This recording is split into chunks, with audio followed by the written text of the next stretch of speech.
దయచేసి అందరూ కూడా జెండాలు తర్వాత మళ్ళీ లేపుదాం. మనం ఎప్పుడు చెప్పే కదా, జూన్ 4న మన జెండా రెపరెప ఎలా ఉంటుందో చూపిద్దాం. ప్రస్తుతానికి జెండాలు జెండాలు దించాలి తమ్ముళ్ళు, జెండాలన్నీ దించాలి, ప్లే కార్డ్స్ కూడా దించాలి, అన్ని దించాలి. మళ్ళా ఎగరేద్దాం. మేమిద్దరం మాట్లాడే వరకు అన్ని దించాలి, జెండాలన్నీ దించాలి. తొందరగా వెనకానోళ్ళు కనపడాలి, మీడియా కూడా కవర్ చేయాలి. దయచేసి దించాలి. మా తమ్ముళ్ళు మంచి తమ్ముళ్ళు, ఎంఆర్పీఎస్ కూడా నేను మాట్లాడతాను, దించాలి. మా తమ్ముళ్ళు అందరూ దించాలి. తెలుగుదేశం, జనసేన, ఎంఆర్పీఎస్, బీజేపీ అన్ని జెండాలు దించాలి. మళ్లీ ఎగరేద్దాం. తమ్ముళ్ళు మీ ఉత్సాహం చూస్తున్నా. ఇప్పటికే మేము ఇద్దరం కలిసి మూడోసారి వరాహ వాహన పైన ఎక్కాం. చైతన్య రథం 3 సార్లు ఎక్కాం. 3 జిల్లాల్లో తిరిగాం. ఈరోజు నేను చెప్తున్నా, మేమిద్దరం తిరిగి చూస్తే ఎక్కడ పోయినా ఈ సూపర్ డూపర్ హిట్ ఇది. మీ ఉత్సాహం చూస్తున్నా. తిరుగుందా తమ్ముళ్ళు అని మిమ్మల్ని అడుగుతున్నా.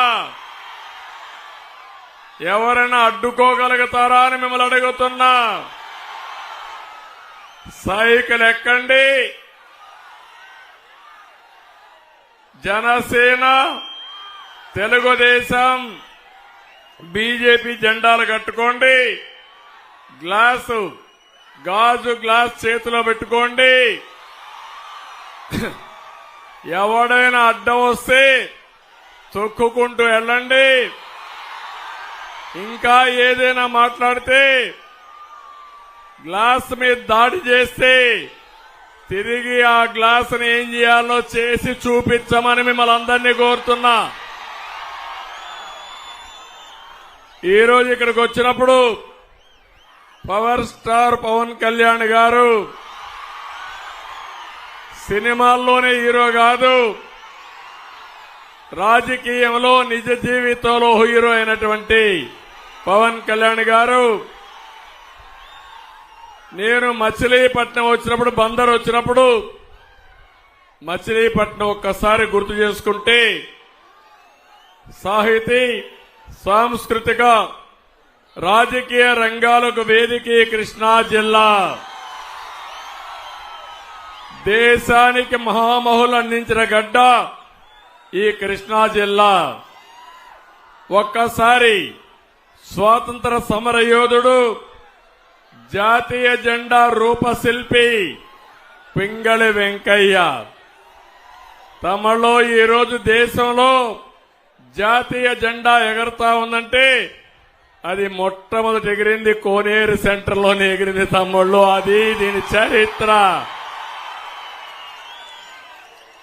అలాంటి చరిత్ర రాసిన బందరు పట్టణం ఇది. బ్రిటిష్ వాళ్ళ పేరులోనే ఒక వెలుగు వెలిగింది. ఒకప్పుడు ఇక్కడ బ్రహ్మాండమైన పోర్టు గాని ఇవన్నీ చిన్నప్పుడు చదువుకునేవాళ్ళం, బందరు పోర్టు గురించి కూడా. అలాంటి ఇక్కడ ఆంధ్ర బ్యాంక్ వ్యవస్థాపకులు భోగరాజు పట్టాభి సీతారామయ్య గారిని కూడా ఒక్కసారి గుర్తు చేసుకుని, ఆ నాయకుల స్ఫూర్తితో ఈరోజు ఈ మీటింగ్ ని ప్రారంభిద్దాం. తమలో ఒకటే కోరుతున్నాం, నేను గాని, మిత్రుడు పవన్ కళ్యాణ్ గారు గాని, బీజేపీ గాని స్వార్థం కోసం కూటమిగా ఏర్పడలేదు. మాది 3 జెండాలైనా అజెండా ఒకటే, సంక్షేమం, అభివృద్ధి, ప్రజాస్వామ్య పరిరక్షణ ధ్యేయంగా మీ ముందుకు వచ్చాం. ఇంతేకాదు, ప్రజలు గెలవాలి, రాష్ట్రం నిలవాలి, దానికోసం మీ ముందుకు వచ్చాం. మాతో కలిసి నడవమని మిమ్మల్ని అందరినీ కోరుతున్నా. ఇప్పుడే 2014లో రాష్ట్రం 2గా విడిపోయిన తర్వాత మొట్టమొదటిసారిగా ముందుకొచ్చి 14 నేను పోటీ చేయను, ఎన్డీఏను సహకరిస్తారని స్వచ్ఛందంగా ముందుకొచ్చి సహకరించిన వ్యక్తి పవన్ కళ్యాణ్ గారని చెప్పి నేను మీకు తెలియజేస్తున్నా. 2024లో మళ్లీ ఏమాత్రం ఓటు చీల్చడానికి వీలు లేదు. ఈ సైకోని ఆంధ్రప్రదేశ్ నుంచి వదిలించుకోవాలి. ఈ రాష్ట్రం బాగుపడాలి. మనమందరం కలిసి పోటీ చేయాలని చెప్పిన వ్యక్తి పవన్ కళ్యాణ్ గారని చెప్పి నేను మీకు తెలియజేస్తున్నా. ఎప్పుడు కూడా ఎంతో మంది ఎన్ని విమర్శలు చేసినా ఏమాత్రం భయపడకుండా ముందుకు పోయే వ్యక్తి. అలాంటి వ్యక్తి ఈ రోజు మీరు చూస్తున్నారు. తమ్ముళ్ళు ఎంతమంది ఎన్ని మాటలు మాట్లాడారో, కానీ ఒకటి మాత్రం ఎక్కడ అదరక బెదరక ఒక యోధుడిలా నిలబడ్డ వ్యక్తి పవన్ కళ్యాణ్ గారని చెప్పి నేను మీకు తెలియజేస్తున్నా. నేను ఈ సందర్భంగా ఒకటే అడుగుతున్నా. ఈ జిల్లాలో 2 నాన్లున్నారు. 2 కూడా మంత్రులుగా నిలబెట్టారు. ఒకడు బూతుల నాని, ఒకడు నీతుల నాని.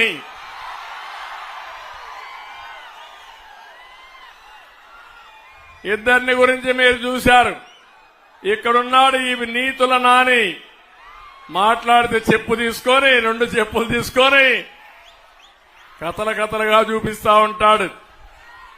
నేను అడుగుతున్నా, నీతుల నాని, నీకు పదవి ఇచ్చింది పవన్ కళ్యాణ్ తిట్టడానికని అడుగుతున్నా, నన్ను తిట్టడానికని అడుగుతున్నా. ఈరోజు మా బాలశౌరి నిన్ను తిట్టలేడా అని అడుగుతున్నా, మా నాయకులు తిట్టలేరా అని అడుగుతున్నా.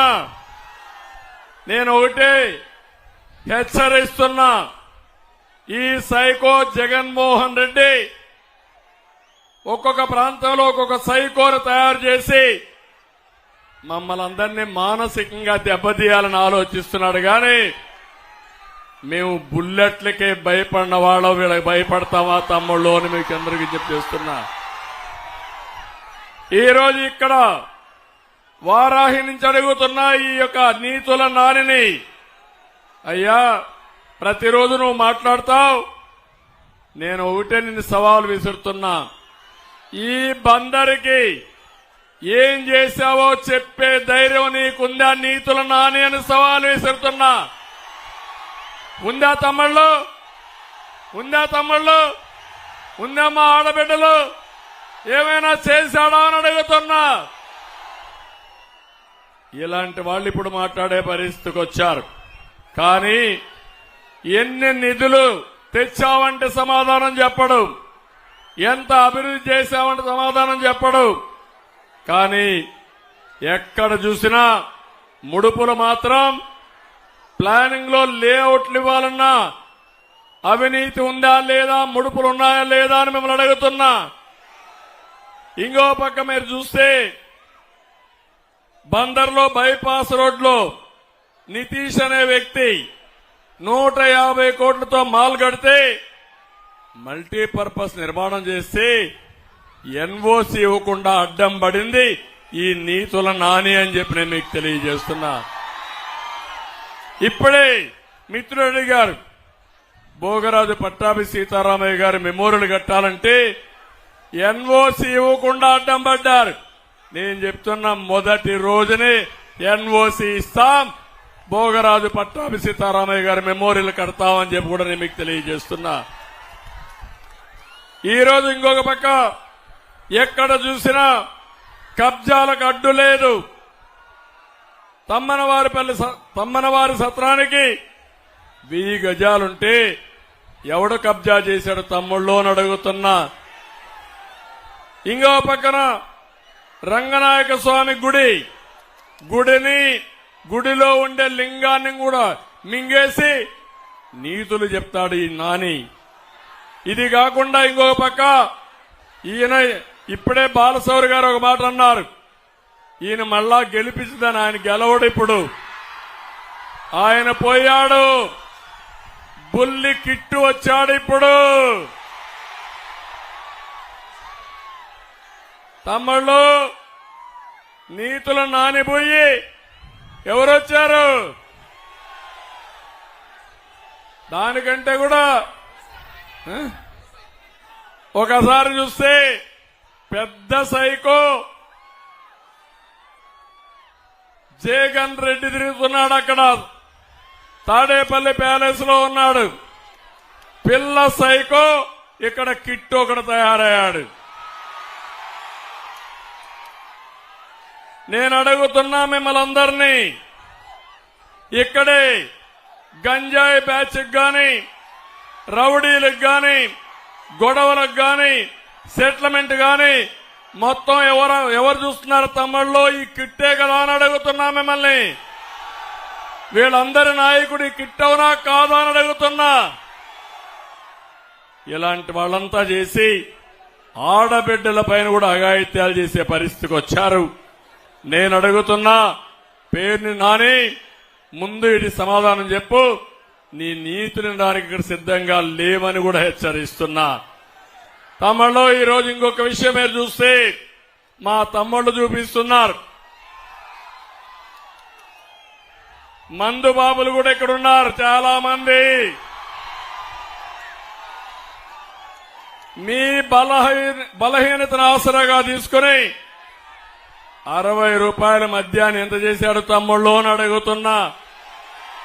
200 ఎవరికి పోతుంది ఈ డబ్బులను అడుగుతున్నా.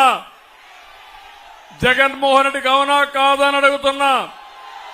నేను చాలా ప్రభుత్వాలను చూశాను కానీ ఇంత అవినీతి ప్రభుత్వాన్ని నా జీవితంలో ఎప్పుడూ చూడలేదు. ఇంకో పక్క కృష్ణా నది ఇక్కడే ఉంది. నేను అడుగుతున్నా, మీకు ఇసుక దొరుకుతుందా అని అడుగుతున్నా. ఒకప్పుడు ట్రాక్టర్ 1000 రూపాయలు, ఇప్పుడు ఎంత తమ్ముళ్ళు అని అడుగుతున్నా. 5000 ఎవరికి పోతుంది? 4000 అని అడుగుతున్నా మిమ్మల్ని. ఇప్పుడే బాలశౌరి గారు చెప్పారు, పోర్టు నేనున్నప్పుడు పీపీపీ మోడల్లో వాళ్లే డబ్బులు తెచ్చుకోవాలి, వాళ్లే కన్స్ట్రక్షన్ చేయాలని పూర్తి చేసే కార్యక్రమానికి చేశాం. మనం ఉంటే వచ్చేది. ఇప్పుడు ఈపీసీ అని అతన్ని క్యాన్సిల్ చేసి మళ్ళా లంచాల కోసం పోర్టును కూడా మార్చిన దుర్మార్గుడి జగన్మోహన్ రెడ్డి. నేను ఒకటే హామీ ఇస్తున్నా మీ అందరికీ, ఈ పోర్ట్ ని పూర్తి చేసే బాధ్యత మాది, పరిశ్రమలు తెచ్చే బాధ్యత మాది. తమిళలో ఒక విషయం అడుగుతున్నా, జాబు రావాలంటే కూటమి రావాలి, అవునా కాదా? గంజాయి రావాలంటే గంజాయి కావాలన్నా జాబు కావాలన్నా మీకు? అందుకే మీ అందరికీ హామీ ఇస్తున్నాం, ఈ జిల్లాలో ఏ ప్రాంతానికి లేనటువంటి ఉద్యోగ కల్పన అవకాశం ఈ బందర్ నగరానికి ఉంది. బందరికి మళ్లీ పూర్వ వైభవం వస్తుంది. అభివృద్ధి చేసింది తెలుగుదేశం పార్టీ, మళ్లీ పూర్వ వైభవం తీసుకొచ్చే బాధ్యత మాదని మీ అందరికీ హామీ ఇస్తున్నా. ఈరోజు కేంద్రంలో బీజేపీ ఉంది, ఎన్డీఏ గవర్నమెంట్ ఉంది, మళ్లీ 400 సీట్లతో ఎన్డీఏ వస్తుంది. ఇక్కడ 25 పార్లమెంటుకు 25 గెలవాలి. ఇంకో పక్క 160 అసెంబ్లీ సీట్లు గెలవాలి. నేను ఒకే మాట అడుగుతున్నా, మీరు బాలశౌరిని గెలిపిస్తే ఎన్డీఏ అభ్యర్థిగా ఢిల్లీకి వెళ్లి పోర్టు విషయం గాని, పరిశ్రమలు గాని, మీకు ఏ పని కావాలన్నా చేసే సత్తా బాలశౌరికి ఉందని చెప్పి నేను మీకు తెలియజేస్తున్నా. నేను అడుగుతున్నా, ఇప్పుడు వైఎస్ఆర్ కాంగ్రెస్ పార్టీకి ఓటేస్తే దేనికోసం పనిచేస్తారు తమ్ముళ్ళు అని మిమ్మల్ని అడుగుతున్నా. దేనికోసం పనిచేస్తారు? అవినాష్ రెడ్డిని అరెస్ట్ చేయకూడదని అడుగుతారు, అంతే కదా? 3 విషయాలు ఒకసారి చూడండి. జగన్మోహన్ రెడ్డి మమ్మల్ని తిట్టడం కాదు, నువ్వు సమాధానం చెప్పు. బాబాయ్ గొడ్డలి వేటు ఎవరేశారో సమాధానం చెప్పి తర్వాత ఓటు అడుగు. చెప్పే ధైర్యం నీకుందా అని అడుగుతున్నా. చెప్పాలనా లేదా అని అడుగుతున్నా. కన్న కూతురు ఎవరైతే నీ చెల్లెలు సవాలు విసిరింది, మొత్తం వాస్తవాలన్నీ చెప్పింది, సమాధానం చెప్పాల్సిన బాధ్యత ఉందా లేదా అని మిమ్మల్ని అడుగుతున్నా. తమిళలో నిన్నే చూశారు. ఒకప్పుడు బాబాయ్ గొడ్డలి డ్రామా, అది మన మీద పెట్టడం, తర్వాత కోడి కత్తి డ్రామా, నిన్న చూస్తే గులకరాయి డ్రామా. గులకరాయి ఎవడో వేస్తే పవన్ కళ్యాణ్ గారు మేము వచ్చి హత్యా ప్రయత్నం చేశామంట. నీ డిపార్ట్మెంట్ ఇది అవునా కాదా అని అడుగుతున్నా. ఈరోజు నీ డిపార్ట్మెంట్ ఉంటే కరెంట్ ఆఫ్ అయితే మేము కారణమా? నీకు చేత కాకపోతే రాజీనామా చేయి, నువ్వు మీటింగ్ పెట్టుకో, నీకు కూడా కరెంట్ ఇస్తాం. ఎక్కడ కరెంట్ ఆఫ్ కాదు. తమిళలో ఈ రోజే ఇంకొక విషయం చెప్పాలి. ఈ ముఖ్యమంత్రి ఎంత దుర్మార్గుడంటే, ఒక దళితుడిని చంపి డోర్ డెలివరీ చేసిన దుర్మార్గుడు ఈ ముఖ్యమంత్రి. ఇంకో పక్క శిరోమండనం చేసిన వ్యక్తిని ఎమ్మెల్యేగా పెట్టుకున్నాడు. నిన్నే కన్విక్షన్ వచ్చింది. నేను అడుగుతున్నా జగన్మోహన్ రెడ్డిని, నా ఎస్సీలంటావు, నా బీసీలంటావు, నా ఎస్టీలంటావు, నా మైనారిటీ అంటావు. ఇప్పుడు సవాల్ విసురుతున్నా. ఒక ఎస్సీలకి 7-8 మందిని సామూహికంగా శిరోమండనం చేశారని ఈరోజు కోర్టులో కన్విక్షన్ ఇచ్చారు. జైల్లో పెట్టమన్నారు, ఫైన్ వేశారు. నేను అడుగుతున్నా ముఖ్యమంత్రిని, రాష్ట్రంలో తిరిగే మునుపు సమాధానం చెప్పమని సవాలు విసురుతున్నా. ఎంత దుర్మార్గుడంటే తమ్ముళ్ళు, ఒక అతను మీరు చూస్తే ఎవరైతే ఎన్ఆర్ఐ ఈరోజు చూశారు మీరు, ఆ ఎన్ఆర్ఐని మనం చూస్తే జడ్జెస్ కేసుల్లో ఇష్టానుసారంగా అనుచితంగా పెట్టి వాళ్ళు అతను అరెస్ట్ చేయమని సిబిఐకి ఆదేశాలు ఇచ్చి ఈరోజు ఇంటర్పోల్లో కూడా ఇన్వెస్టిగేషన్ చేసే పరిస్థితికి వచ్చారు. పక్కనే అలాంటి నిందితులను పెట్టుకొని ఈ జగన్మోహన్ రెడ్డి తిరిగే పరిస్థితికి వచ్చాడు. అందుకే నేను మిమ్మల్ని అందరినీ ఒకటే కోరుతున్నా, ఈరోజు రాష్ట్రానికి తీవ్రమైనటువంటి గాయం చేసిన వ్యక్తి జగన్మోహన్ రెడ్డి. 5 ఏళ్లు విధ్వంస అవినీతి రౌడీజంతో రాష్ట్రాన్ని సర్వనాశనం చేశాడు. కడాన ఇక్కడే మనుండి మీ మాజీ శాసనసభ్యుడు, మాజీ మంత్రి రవీంద్ర గారిని కూడా తప్పుడు కేసు పెట్టి జైల్లో పెట్టారు. నా జీవితంలో ఎప్పుడూ మరిచిపోలేను. కబద్దార్ నీతుల నాని, గుర్తుపెట్టుకో, ఒక రోజున నీకు కూడా ఇదే జరుగుతుంది అని హెచ్చరిస్తున్నా. అయితే నేను ఈరోజు కోరేది, ఈ రాష్ట్రాన్ని బాగు చేసుకోవాలి, మళ్లీ ఘాటున పెట్టాలి. ఈరోజు నేను దారిలో వస్తా ఉంటే చూశాను, మేమిద్దరం వస్తా ఉంటే యువత అయితే 2 జెండాలు పట్టుకుని పోటీ పడి కేరింతలు, ఈలలు, ఉత్సాహంతో మీరు చేసేది చూస్తా ఉంటే నా జీవితంలో ఎప్పుడూ చూడని ఉత్సాహం ఈరోజు చూస్తున్నా. మా ఆడబిడ్డలు పిల్లల్ని సంకల్లో పెట్టుకొని డాన్సులు చేసే పరిస్థితికి వచ్చారు. ఇంకో పక్క తండ్రులైతే 2 పిల్లలుంటే ఇద్దరిని 2 భుజాలు ఎక్కించుకొని ఈ ఇద్దరి బాధ్యత మీ ఇద్దరి బాధ్యతని మమ్మల్ని చూపించారంటే మా బాధ్యత పెరిగింది. మళ్లీ ఒకటి హామీ ఇస్తున్నా, ఈరోజు మేము సూపర్ 6 తీసుకొచ్చాం. ఇప్పుడే పవన్ కళ్యాణ్ గారు మాట్లాడుతూ సూపర్ 10 కాదు టాప్ 10 కూడా చేయాలని వారు చెప్పారు.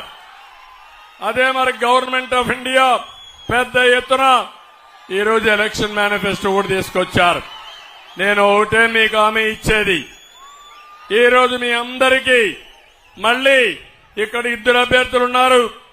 ఒకటి కొల్లు రవీంద్ర ఎమ్మెల్యేగా ఎన్నుకోండి. ఇంకో పక్క అనుభవం ఉండే వ్యక్తి, సమర్థవంతమైన వ్యక్తి ఎంపీగా ఎన్నుకోండి. నియోజకవర్గంలో తాగునీటి సమస్య ఉంది. ప్రతి ఇంటికి కొళ్ళాయి ద్వారా నీళ్లు ఇచ్చే బాధ్యత మాదని మీ అందరికీ హామీ ఇస్తున్నా. అక్వా రంగం నాశనం అయిపోయింది. ₹50 కరెంట్ ఇచ్చే బాధ్యత తీసుకుని అక్వా రంగాన్ని బాగు చేస్తాం. మత్స్యకారులకు హామీ ఇస్తున్నా. 217 జీవోను రద్దు చేస్తాం. వలలు, బోట్లు, ఇతర యంత్రాలపై ఇంత మునిపించిన దానికంటే మెరుగైన సబ్సిడీ ఇస్తాం. ఇవన్నీ ఇచ్చి ఇంకా ఎప్పటికప్పుడు ఒక సీనియర్ నాయకులు 2 ఉన్నారు. వాళ్ళిద్దరి ప్రమేయంతో మచిలీపట్నానికి పూర్వ వైభవం తీసుకొస్తాం. పోర్టు పూర్తి చేస్తాం. ఇప్పుడే ఒకటి చెప్పారు, మచిలీపట్నం నుంచి రేపల్లికి కనెక్ట్ చేయడానికి ఒక రైల్వే లైన్ వేస్తే ఇది ఒక సర్క్యూట్ కింద వస్తుంది. మెయిన్ లైన్ కనెక్ట్ అవుతుంది. అది కూడా చేస్తాం. పెనుమోడి వారధి కూడా మనమే చేశాం. ఇది కూడా మెయిన్ రోడ్ వచ్చి నేషనల్ హైవే కూడా మనమే తీసుకొచ్చాం. ఇవన్నీ వచ్చాయి. అన్ని పనులు చేసే బాధ్యత మాది. మమ్మల్ని ఆశీర్వదించే బాధ్యత మీది. ఇక్కడ నారాయణరావు గారు కూడా ఏదైతే పొత్తులో ధర్మంగా ఒక వెనుకబడిన వర్గమైన సీట్ ఇవ్వలేకపోతే పూర్తిగా సహకరించారు. ఆయన్ని కూడా అభినందిస్తూ మరొక్కసారి మీ అందరి ఉత్సాహం చూశాను. టైం చూస్తే అయిపోతా ఉంది. ఇప్పుడు మళ్ళా నేను ఎక్కువ మాట్లాడితే మా మిత్రుడి టైం ఉండదు. అందుకని మీ అందరికీ మనస్ఫూర్తిగా ధన్యవాదాలు, నమస్కారాలు. జై హింద్.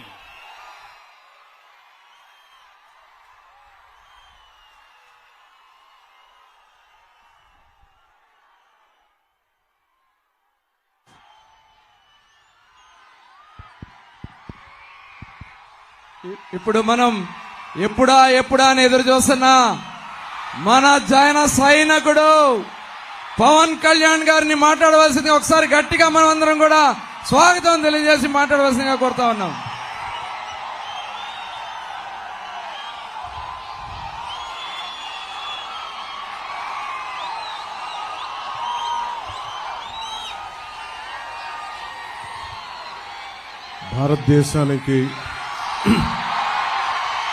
భారతదేశానికి జాతీయ జెండాని రూపకల్పన చేసి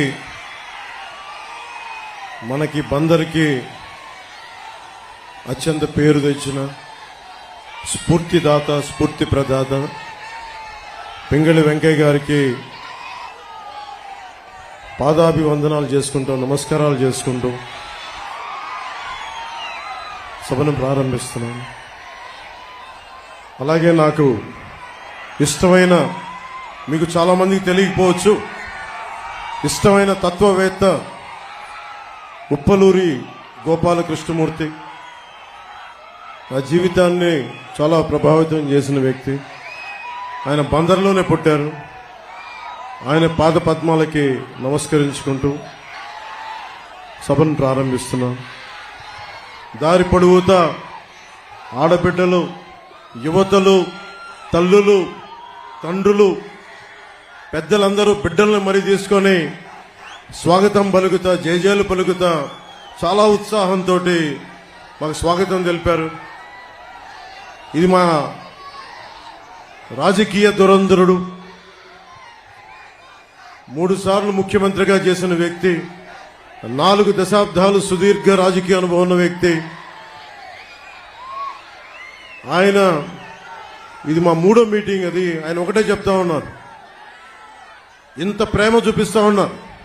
ఈ ప్రేమ చూస్తున్న ప్రజలందరికీ అహర్నిశలు మనం ఎన్నికల్లో బలమైన మెజారిటీతో గెలవగానే అహర్నిశలు ఆఖరి శ్వాస వరకు మనం కష్టపడి పనిచేద్దాం, మీ భవిష్యత్తుని బంగారు భవిష్యత్తుగా చేద్దామని చెప్పి మాట్లాడుకుంటా అని చెప్తా వచ్చారు. ముఖ్యంగా యువతను చూస్తూ ఉంటే చంద్రబాబు గారు నిజంగా చెప్తారు, హ్యూమన్ రిసోర్సెస్ అని ఒక మాట మాట్లాడారు. నాకు శేషేంద్ర గారి కవిత గుర్తొచ్చింది. ఒక దేశపు సంపద నదులు కాదు, అరణ్యాలు కాదు, ఖనిజాలు కాదు, కలల ఖనిజాలతో చేసిన యువత. నిజంగా స్కిల్ డెవలప్మెంటే ఉంటే మీరు ఇంతమంది ఉపాధి లేక, ఉద్యోగాలు లేక, ఇన్ని ప్రకృతి వనరులు పెట్టుకొని ఉపాధి అవకాశాలు లేక బాధపడతా ఉన్నారు. ఈ రోజున చంద్రబాబు గారు అన్ని చెప్పారు మీకు ఏమేం చేస్తున్నామని. జగన్ అనే వ్యక్తికి మీరు 5 సంవత్సరాలు అధికారం అందించారు. అధికారం అందిస్తే అతను ఏం చేశాడో తెలుసు. ఇక్కడున్న ఎమ్మెల్యే వారాహి ఎలా వస్తో మేము చూస్తాం, ఆంధ్ర రోడ్ల మీదకి ఎలా వస్తో చూస్తామంటాం. ఈ తాటాకి చప్పుళ్ళకి బెదిరిస్తామా మేము? ఈ చిల్లర ఆకురౌడి పనులకి మేము బెదురుతామా మేము? ఏమనుకుంటారు వీళ్ళందరూ, ఆకు రౌడీలందరూ? చిన్న చిన్న అతని కొడుకు అంట, పేరు కూడా నాకు తెలియదు సరిగ్గా, అతను ఎమ్మెల్యే అభ్యర్థి అంట. మీరు చెప్పండి, ఇంతమంది యువత ఉన్నారు, మీకు వాళ్ళ కొడుక్కి తేడా ఏంటి చెప్పండి? మీకు వాళ్ళ కొడుక్కి తేడా ఏంటి? దిగొచ్చాడా కొడుకు? మీరు ప్రత్యేకంగా రాచరికంతో పుట్టారా? అంటే మీ రక్తం బ్లూ కలర్ లో ఉంటుందా? మీ రక్తం మీరు దాడులు చేస్తే మేము భరించాలా?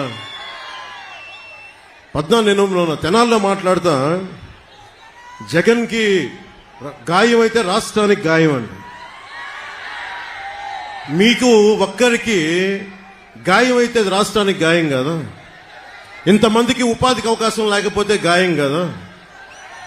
ఇంతమంది మత్స్యకారులకి ఉపాధి అవకాశం లేకపోతే గాయం కదా? పాకిస్తాన్ జైళ్లలో మగ్గుతా ఉంటే అది గాయం కదా రాష్ట్రానికి?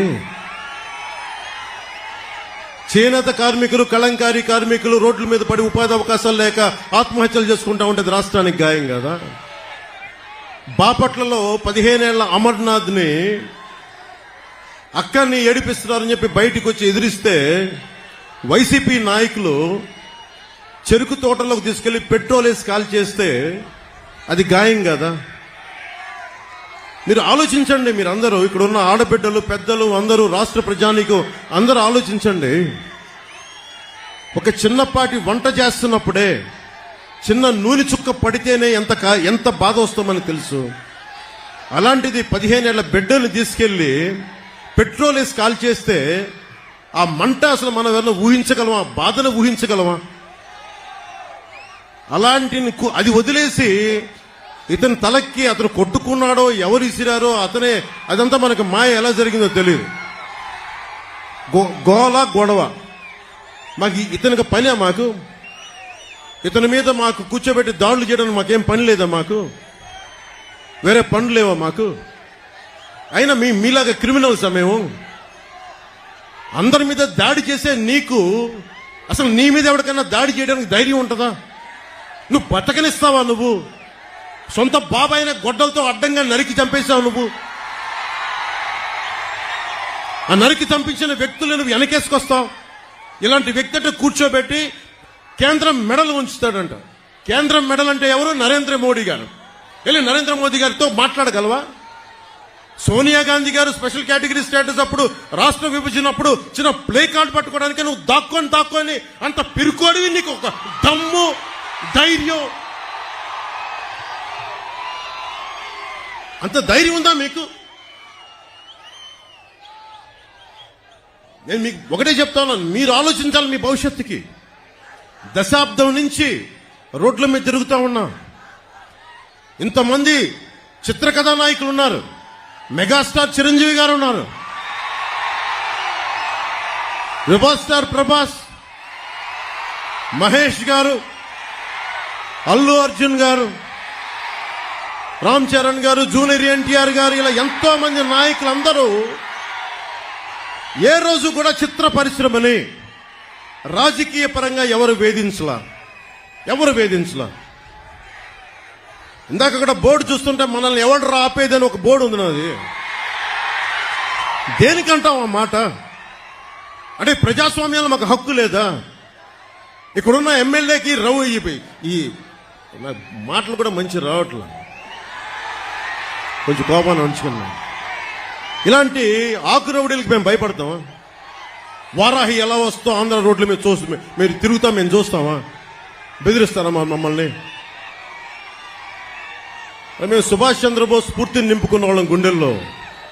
ఇలాంటి ఆకురవుడీల్ని చిటికినేలతో పక్కన పెడతాం, గుర్తుపెట్టుకోండి. నా సైన్యంతో మేము రోడ్ల మీదకి వస్తే మమ్మల్ని ఎదుర్కొని మీరు భరించగలరా? మీరు తట్టుకోగలవా? మా శక్తిని, యువత శక్తిని తట్టుకోగలవా నువ్వు? 10 మంది ఆకురవుడీలు వేసుకొని కూర్చోబెట్టి కుర్రా యువతనందరినీ బెదిరిస్తే మీకు ఒకటే చెప్తున్నాను, మీరు దయచేసి భయపడకండి. మీరు ధైర్యంగా లేకపోతే అక్కడ కూర్చోబెట్టిందాక జై భీమ్ అని మీరు అంబేద్కర్ గారి గురించి చెప్తా ఉన్నారు. కొన్ని వందలాది మంది మేధావులు ఆయన నేతృత్వంలో కూర్చొని చాలా బలమైన రాజ్యాంగం ఇచ్చారు మనకి, మీ భవిష్యత్తు కోసం, మీ ప్రాథమిక హక్కుల కోసం. అలాంటి మీరు భయపడతా ఉంటే అది ప్రాబ్లం జగన్ గొప్పతనం కాదు, ఇక్కడున్న స్థానిక ఈ ఆకురవుడి ఎమ్మెల్యే కాదు. మనం పిరికితనం మనల్ని చంపేస్తుంది, మన చేతగానితనం, మనకి ధైర్యం లేక. అరే నాలాంటి వాడు ఒకడు, నేను గొప్ప కుటుంబాల నుంచి రాలా, మా నాన్న ముఖ్యమంత్రి కాదు, నాకేం పెద్ద గొప్ప కుటుంబాల నుంచి వచ్చిన వాళ్ళం కాదు. అరే మా నాన్న ఒక పోలీస్ కానిస్టేబుల్ గా వచ్చి ఎక్సైజ్ లో ఈఎస్ గా రిటైర్డ్ అయిన వ్యక్తి, ఏఈఎస్ గా. అలాంటి వ్యక్తి కుటుంబాల నుంచి వచ్చాం మేము ధైర్యంగా ఉన్నామంటే మీరెందుకు ధైర్యంగా ఉండలేరు? నా రక్తం వేరు, మీ రక్తం వేరా? నా గుండె వేరు, మీ గుండె వేరా? నాకు ధైర్యం ఉన్నప్పుడు మీకెందుకు ధైర్యం ఉండదు? నేను అది చూపించడానికి వచ్చాను. అధికారం పరమావధి కాదు, మార్పు పరమావధి. మీరు బాగుంటే నాకు చాలా ఆనందం. ఎవరన్నా సరే, ఇది నిన్న కూడా జగన్ మాట్లాడుతా భీమవరంలో నేను కూర్చొని మార్చేసుకున్నానంట, భీమవరం నుంచి మార్చానంట. ఏదైనా మాట్లాడితే కూర్చోబెట్టి వ్యక్తిగతంగా మాట్లాడతాడు. ఏ రోజున్నా సరే జగన్ గారి సతీమణిని నాకు అంటానికి ఎంతసేపు పడుద్ది? పెళ్ళాం అనే పదప్రయోగం వాడతామా మనం అసలు? ఈ దిగజారుడు ముఖ్యమంత్రి దిగజారిపోయాడు. నేను నిన్నే చెప్పాను, పొద్దున్న ఇందాక చెప్పాను, ఇతని మీద ఎలక్షన్ కమిషన్ కంప్లైంట్ చేయండి, దిగజారిపోయేలా మాట్లాడుతున్నాడని. కాదు, పెళ్ళాం అనే పదప్రయోగాన్ని మనం మాట్లాడతామా? అసలు ఆ స్థాయికి పబ్లిక్ డిబేట్ ముఖ్యమంత్రి అతను ఏంటో నాకు అర్థం కాదు. మీరు ఆలోచించండి ఒకసారి. అరే సొంత చెల్లికే గౌరవం ఇవ్వనివాడు, సొంత చెల్లి వ్యక్తిగత జీవితాన్ని రోడ్ల మీద పెట్టేవాడు. దీన్ని మీరు ఆలోచించండి ఒకసారి. సొంత చెల్లిని కూడా దారుణంగా నిందించేవాడు, గోడకేసి కొట్టేవాడు. సునీత గారు వైరాలజిస్ట్, ఆవిడని కూడా ఇబ్బంది పెట్టేసేవాడు. చంద్రబాబు గారు ముఖ్యమంత్రిగా ఉన్నప్పుడు ఏ రోజున్నా సరే ఆయన నిజంగా జగన్ లాగా ఉంటే అసలు జగన్ తిరగలిగేవాడా? రోడ్ల మీద తిరగలిగేవాడా? ఆయన నిజంగా ఎంతో చాలా వరకు ప్రజాస్వామ్యాన్ని పరిరక్షించే వ్యక్తి. నేను కూడా ఆయనతో విభేదించాను, నన్నేమో ఆపలేదు ఎక్కడ, నాకే పోలీస్ ప్రొటెక్షన్ తగ్గించలేదే, నాకెక్కడ పర్మిషన్ డినై చేయలేదే. అందుకే నాకు ఆయనంటే గౌరవం. ప్రతి నాయకుడికి ఇంకోళ్ళకి విభేదాలు ఉంటాయి పాలసీ పరంగా, అవి ప్రజలకు సంబంధించి తప్ప ఏ రోజు కూడా ఆయన కూర్చొని అప్రజాస్వామికంగా ఆయన ప్రవర్తించలే. జగన్ ఈ రోజు కూర్చొని మేము రోడ్ల మీదకి రావాలంటే అన్ని ఆంక్షలు పెడతాడు, అతనే కొట్టుకొని మా మీద నెపం పెడతాడు. ఇంకొకసారి జగన్ని మీరు కేవలం వచ్చే ఎన్నికలు కాదు, రాజకీయాల్లో అతను పక్కన పెట్టకపోతే ఆంధ్రప్రదేశ్ కాదు దేశానికి కూడా ఇలాంటి నాయకులు చీడ పురుగులు. మీరు దయచేసి బలంగా పెట్టుకోండి. మీరు గనుక బయటికి వచ్చి బలంగా ఈ రోజున చిన్న చిన్న ఉత్సాహం కాదు, పాలపొంగులకు రాకుండా నిజంగా లోతుగా అధ్యయనం చేయండి. మీ భవిష్యత్తు ఇది. నా భవిష్యత్తుకి ఇబ్బంది లేదు, చంద్రబాబు గారి భవిష్యత్తుకి ఇబ్బంది లేదు, ఆయన కుటుంబానికి ఇబ్బంది లేదు. కానీ ఇన్ని కోట్ల మంది ప్రజల భవిష్యత్తుని ఒకళ్ళు బాధ్యత తీసుకోవాలంటే చాలా కష్టమైన పని. మా సైజులు మేము తగ్గించుకున్నాం. చంద్రబాబు గారు దాదాపు ఎన్డీఏ కన్వీనర్ గా ఉండి జాతీయ స్థాయిలో ఎన్డీఏ కన్వీనర్ గా ఉండి ప్రభుత్వాలు నడిపి కేంద్ర ప్రభుత్వానికి కీలకమైన వ్యక్తిగా ఉండి ఈ రోజున తగ్గి ఆయనకి ఎమ్మెల్యేలు కుదించుకొని తగ్గించుకొని వచ్చారు. అలాగే నాకు కూడా ఓట్ పర్సంటేజ్ పెరిగి కూడా నేను తగ్గించుకున్నాం. మనకి బలమైన బందర్ను కూడా తెలుగుదేశం పార్టీకి వదిలేసాం ఈ రోజున కొల్లు రవీంద్ర గారిని గెలిపించడానికి. దీనికి కారణం ఏంటంటే ఓటు చీలకూడదు. ఎందుకు చీలకూడదు? మీ భవిష్యత్తు కోసం, మీకోసం పనిచేసే వాళ్ళు కావాలి, రైతాంగాని కోసం నిలబడగలిగే వాళ్ళు కావాలి, మత్స్యకారుల కోసం నిలబడగలిగే వాళ్ళు కావాలి, అలాగే కూర్చోబెట్టే యువతకి ఉపాధి అవకాశాల కోసం నిలబడగలిగే వాళ్ళు కావాలి. అసెంబ్లీ అంటే బూతులు తిట్టేవాళ్ళు, వ్యక్తిగత జీవితాన్ని నిందించేవాళ్ళు మీ భవిష్యత్తు కోసం ఎప్పుడు ఆలోచిస్తారు? నిజంగా చెప్తున్నాను, నేను మీకోసం మీరు ఊహించుకోండి. ఫస్ట్ టైం అసెంబ్లీలో 5 సంవత్సరాల తర్వాత డిబేట్స్ చాలా ఆరోగ్యవంతంగా ఉంటాయి. రోడ్లు, మౌలిక వసతులు, కనీసం రోజుకి మనకి కనీసం కొన్ని బిందెలు నీళ్లు వచ్చేలాగా ప్రతి ఇంటికి ఇవన్నీ చేయగలం మేము కూర్చోబెట్టి. అందుకని మీ భవిష్యత్తు కోసం వచ్చాం. ఈ రోజున ఎవ్వరికి సరదా కాదు, ఇదంతా తగ్గించుకొని మరీ వచ్చాం. మనకి బందర్ ఎంపీగా మనకి వల్లభనేని బాలశౌరి గారు పోటీ చేస్తున్నారు గాజు గ్లాస్ గుర్తు మీద. కొల్లు రవీంద్ర గారు సైకిల్ గుర్తు మీద మనకి తెలుగుదేశం నుంచి పోటీ చేస్తా ఉన్నారు. జగన్కి ఏదైనా మాట్లాడితే మండదా అని మాట్లాడతారు. జగన్ నీకు ఎందుకు మండదు మేము చెప్తాం నీకు. జగన్కి రాయేసినందుకు చాలా మండిందంట.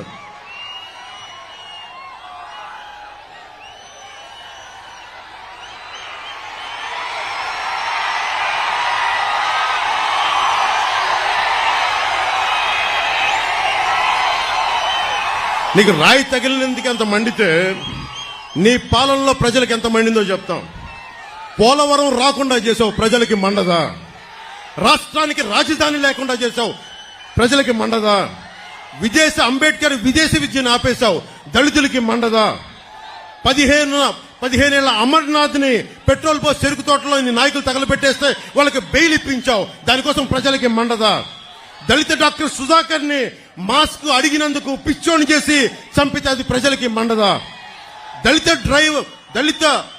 మనకి డ్రైవర్ ని చంపేసి డోర్ డెలివరీ చేస్తే దళితులకి మండదా? ప్రజలకి మండదా? 30,000 మంది మహిళలు అదృశ్యమైతే ప్రజలకి మండదా?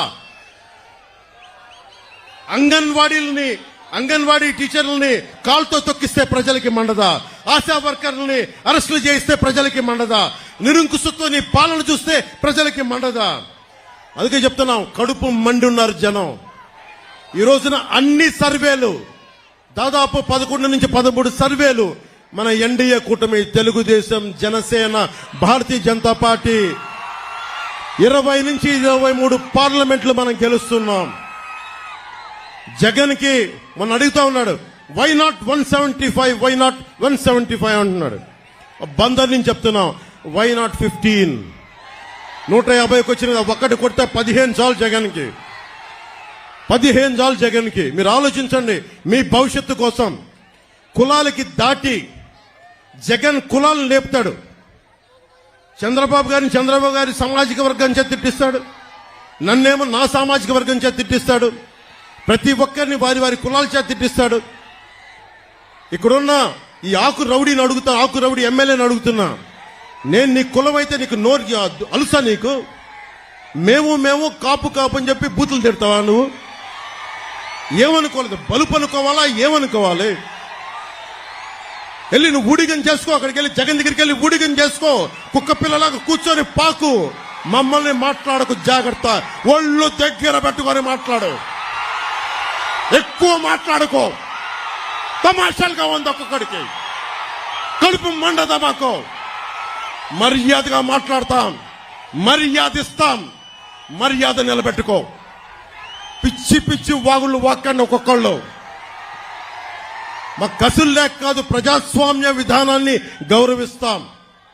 దాన్ని దృష్టిలో పెట్టుకొని మాట్లాడండి. నోరు ఇష్టం వచ్చినట్టుగా పడేయకండి. చెప్తున్నా, 25 సంవత్సరాలు నా జీవితాన్ని రాజకీయాలకి పెడతా ఉన్నాను. ఆంధ్రప్రదేశ్ బాగుండాలి, దేశం బాగుండాలి, తెలుగు ప్రజల ఐక్యత బాగుండాలి. మీరు మాతో గొడవ పెట్టుకోవడం అంటే నీ బిడ్డలతో సహా 25 సంవత్సరాలు నేను చచ్చే వరకు నాతో గొడవ పెట్టుకోవడం గుర్తుపెట్టుకో. చాలా సహనం మాకు, చాలా సహనం. చంద్రబాబు గారు నిజంగా చెప్తున్నాను, ఆయన కక్ష పూర్తి ధోరణే ఉంటే పెద్దిరెడ్డి రామచంద్రారెడ్డి అనే వ్యక్తి వచ్చేవాడు కాదు. ఎప్పుడు ఆయన చేసిన అక్రమ కేసులు ఎప్పుడో లోపల పెట్టించేవారు. ఆయన పెద్ద మనసు వదిలేశారు ఆయన.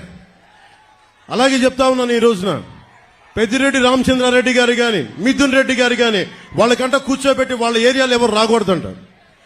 వాళ్ళ నియోజకవర్గాల్లో ఎవరు వచ్చినా వాళ్ళు ఊరుకోరంటారు. వాళ్ళు వచ్చి రాష్ట్రం అంతా కెలకొచ్చే మీరందరూ రాష్ట్రంలో పిఠాపురం దగ్గర నుంచి బందర్ దగ్గర నుంచి అన్ని మానవ వనరులు, అన్ని సహజ వనరుల్లో మీరు ఏళ్లు పెట్టాలి. మేము చూస్తూ కూర్చుంటాం చేతులు కట్టుకొని, నోట్లో ఏళ్లు పెట్టుకొని. చూపిస్తాం మీకు భవిష్యత్తులో మీకు ఎలా ఉంటుందో, మీకు అన్యాయం మీద తిరగబడితే ఎలా ఉంటుందో మీకు చూపిస్తాం. మీకు ముఖ్యంగా యువతకి చెప్తున్నాను, మీరు కులాల్ని దాటి రండి, జిల్లాల్ని దాటి రండి, ప్రాంతాల్ని దాటి రండి. చంద్రబాబు గారికి ఒకటే చెప్పాం, మీరు కుల గణాంకాలు తీస్తా ఉన్నారు సార్. మనం అందరం కుల గణాంకాలతో పాటు స్కిల్ డెవలప్మెంట్ గణాంకాలు తీయాలి. ఇంతమంది యువతున్నారు, మీరున్నారు ఇక్కడ, 2000 చూపిస్తా ఉన్నారు, పిడికిలు చూపిస్తా ఉన్నారు. ఇంతమంది యువతున్నారు, మేడల పైన మిద్దెల పైన ఆడపడుచులు అంతమంది ఉన్నారు. మీకేం కావాలి? మీ అభిరుచి ఏంటి? మీకు దేంట్లో ఇష్టపడతారు? మీరు దేనికి నచ్చుద్ది? మీకు మీ స్కిల్ డెవలప్మెంట్ ఏం కావాలి? మీకు ఎంతమందికి పైలట్లు అవ్వాలని ఉంటుంది, లేదంటే టెక్నీషియన్స్ అవ్వాలని ఉంటుంది. ఎంతమంది ముస్లిం యువతలో ఎంత బలమైన శక్తి సమర్థత ఉందో ఎవరికి తెలుసు. మత్స్యకారుల్లో గొప్ప గజేతగాళ్ళు ఉన్నారేమో, మనకి ఒలింపిక్స్ వెళ్ళగలిగే గజేతగాళ్ళు ఉన్నారేమో ఎవరికి తెలుసు. అది ఎతికితే కానీ సమర్థత బయటికి రాదు. చంద్రబాబు గారిని ఒకటే అడిగాను, ఆయన కూడా ప్రామిస్ చేశారు, రాగానే కుల గణాంకాలతో పాటు మీ ప్రతిభ, సమర్థత, మీ అభిరుచి గణాంకాలు కూడా తీస్తాం. 2047కి దేశం అత్యంత సూపర్ పవర్ రావాలి ప్రపంచంలోనే. అంటే ఇందాక చెప్పినట్టుగా యువతే ఈ దేశానికి నిజమైన సంపద. మిమ్మల్ని పెంచుకోకపోతే, అంటే యువతరం తాలూకు శక్తి ఎప్పుడు తెలుస్తుంట, తాతకి చేతి కర్ర అవసరం వచ్చినప్పుడే మనవడి విలువ తెలుస్తుంట. నాయకులు పెద్దోళ్ళు అయిపోతుంటే యువత కావాలి. నిజంగా నేను మీకోసం, చంద్రబాబు గారు మహా దార్శనికుడు. ఈ మధ్య నేను ప్రతిసారి మాదాపూర్కి వెళ్తున్నప్పుడు, నేను లేట్ 99లో చూస్తున్నప్పుడు ఆయన 2020 విజన్ కి ఎలా జరుగుద్ది, ఏం జరుగుద్ది అని అనుకునేవాడిని. ఈ రోజును చూస్తూ ఉంటే లక్షలాది మందికి ఉద్యోగాలు. ఒక్కడి విజనరీ, ఒక్క విజన్, ఒక్కరి దార్శనికత. ఏం కావాలి? ఆయన నిజంగా డబ్బే సంపాదించాలంటే కూర్చోబెట్టి దాంట్లో నా 100 ఎకరాలు 200 ఎకరాలు తీసుకోవచ్చు కదా. ఆయన ఏ రోజు అవి చేయలే. ఆయన చేసిందల్లా చాలా సంపద సృష్టించాడు. సంపద సృష్టించడం చాలా కష్టమైన పని. దానాలు ధర్మాలు చేయడం ఈజీ. నేనే కౌలు రైతులకి అన్ని కోట్ల రూపాయలు ఇచ్చానంటే నాకు సంపదని సంపాదించే శక్తి ఉంది చిరంజీవి గారి దయ వల్ల. ఆయన ఒక స్కిల్ డెవలప్మెంట్ నాకు ఇస్తే ఆ సంపదను సంపాదించి కౌలు రైతులకి పెట్టగలిగాను. నేనే ఇన్ని కోట్లు సంపాదించి కౌలు రైతులకి ఇస్తే ఇంతమంది యువతకి స్కిల్ డెవలప్మెంట్ కి రేపొద్దున మన ఎన్డీఏ ప్రభుత్వం ఆయన అనుభవంతో కనుక వస్తే ఎంతమంది చేయగలరు? ఇందాక చంద్రబాబు గారు నేను కారులో మాట్లాడుకుంటుంటే కార్పొరేట్ సోషల్ రెస్పాన్సిబిలిటీతో పాటు నిజంగా డబ్బు సంపాదించిన ప్రతి ఒక్కళ్ళు టాప్ 10 పీపుల్ 10% మంది అట్టడుగు వర్గాల్లో ఉన్న 30% నిజంగా సంపద క్రియేట్ చేయగలిగితే, వారిని చేయి నడిపించి తీసుకెళ్తే ఎంత అద్భుతంగా ఉంటుంది. ప్రధానమంత్రి మోదీ గారు అదే కోరుకుంటా ఉన్నారు. అట్టడుగు స్థాయిలో ఉన్న పేదరికులు ఉన్న వాళ్ళకి సంపదన పనులు చేయాలని, సంపాదన ఇవ్వాలి, వాళ్ళకి సంపాదన పనులు చేయాలని. ఆ దిశగా మేము అడుగులు ఇస్తున్నాం. ఆ దిశగా మేము ముందుకెళ్తున్నాం. మీకోసం 2.5 దశాబ్దాలు పనిచేయడానికి మేమందరం సిద్ధంగా ఉన్నాం. 2047 ఇక్కడున్న యువత, ఆ రోజు 2047కి అందరూ 25 ఏళ్ల యువకులు అయిపోతారు. మీరందరికీ 40-50 ఏళ్ళు వచ్చేస్తాయి. మీ భవిష్యత్తు 5 సంవత్సరాలు కాదు. ఈ ఎన్నిక, ఈ ఓట్లు చాలా మీ భవిష్యత్తుకు నిర్దేశించేవి. దయచేసి మీరు దృష్టిలో పెట్టుకొని, మా సరదా కోసం చెప్పట్లేదు, మీ భవిష్యత్తు కోసం వచ్చాం. మేము ఈ రోజు నేను చెప్తా ఉన్నాను, దశాబ్దం రోడ్ల మీద ఉన్నాం, 2 చోట్ల ఓడిపోయాం, నిలబడి ఉన్నాం మీకోసం. తిట్లు తింటా ఉన్నాం, ఆకు రౌడీల చేత మాటలు అనిపించుకుంటా ఉన్నాం. అందుకని దయచేసి మీరందరూ మీ భవిష్యత్తును ఆలోచించి బాలశౌరి గారిని బల్లమైన మెజారిటీ తోటి గెలిపించండి. గాజు గ్లాస్ గుర్తు మీద కొల్లు రవీంద్ర గారిని మనకి తెలుగుదేశం పార్టీ సైకిల్ గుర్తు మీద గెలిపించండి. చంద్రబాబు గారు ఒక రాజకీయ దురంధరుడు, అనుభవజ్ఞుడు. ఆయనకి నిజంగా ఆయన అనుభవం చాలా చాలా రాష్ట్రానికి అవసరం. అది ఉంటేనే నేను చెప్పేది. నాకు సత్తా ఉంది, పోరాట శక్తి ఉంది, కానీ నాకు కావాల్సిన అనుభవం కావాలి. ఆ అనుభవం ఆయన దగ్గర ఉంది. జనసేన పోరాట పటిమ, తెలుగుదేశం పార్టీ నిర్మాణం తాలూకు శక్తి, చంద్రబాబు గారి నాయకత్వం తాలూకు అనుభవం, మోడీ గారి ఆశీస్సులు ఇవన్నీ కలిపి ఆంధ్రప్రదేశ్ ని అత్యంత అద్భుతంగా స్వర్ణాంధ్రప్రదేశ్ గా చేస్తాయని మనస్ఫూర్తిగా మీ అందరికీ తెలియజేసుకుంటూ మీ అందరికీ ధన్యవాదాలు తెలుపుకుంటూ, మనస్ఫూర్తిగా మీ అందరికీ పేరు పేరున ధన్యవాదాలు తెలుపుకుంటూ, ఆడపడుచులకి, అక్క చెల్లెలకి, తల్లులకి అందరికీ వందనాలు పలుకుతూ మీ అందరికీ చేతులెత్తి మొక్కుతూ సెలవు తీసుకున్నాను. తెలుగుదేశానికి జయము జయము, భారతీయ జనతా పార్టీకి జయము జయము, జనసేనకి జయము జయము. ప్రజలందరికీ, ఆంధ్రప్రదేశ్ రాష్ట్ర ప్రజలందరికీ, తెలుగు ప్రజలందరికీ దిగ్విజయం కలుగా. జై జనసేన, జై తెలుగుదేశం, జై బీజేపీ, జై హింద్.